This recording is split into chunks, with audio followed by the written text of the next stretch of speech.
পিরোজপুরে দ্রুত ভাগ্য খুলতে যাচ্ছে পথচারীদের। সড়ক উন্নয়নে জরুরি সিদ্ধান্ত দিয়েছে প্রধানমন্ত্রী তারেক রহমান। দেখুন বিস্তারিত। পিরোজপুরের সড়ক দ্রুত মেরামতের নির্দেশ দিয়েছেন প্রধানমন্ত্রী তারেক রহমান।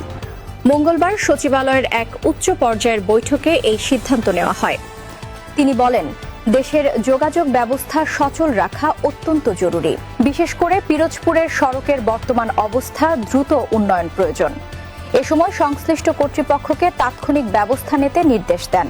বৈঠকে উপস্থিত ছিল স্থানীয় সরকার প্রতিমন্ত্রী মীর শাহে আলম, গণপূর্ত প্রতিমন্ত্রী, পিরোজপুর ২ এর সংসদ সদস্য আহমদ সোহেল মঞ্জুর। এছাড়াও পিরোজপুর ১ আসনের সংসদ সদস্য মাসুদ সাইদি, পিরোজপুর ৩ আসনের সংসদ সদস্য রুহুল আমিন দুলাল। সংশ্লিষ্ট দপ্তরগুলোকে দ্রুত কার্যক্রম শুরু করতে বলা হয়েছে। পণ্য পরিবহন সহজ করতে অগ্রাধিকার ভিত্তিতে কাজের নির্দেশ দেওয়া হয়েছে। জনদুর্ভোগ কমাতে সড়কগুলো দ্রুত চলাচলের উপযোগী করার উপর জোর দেওয়া হয়।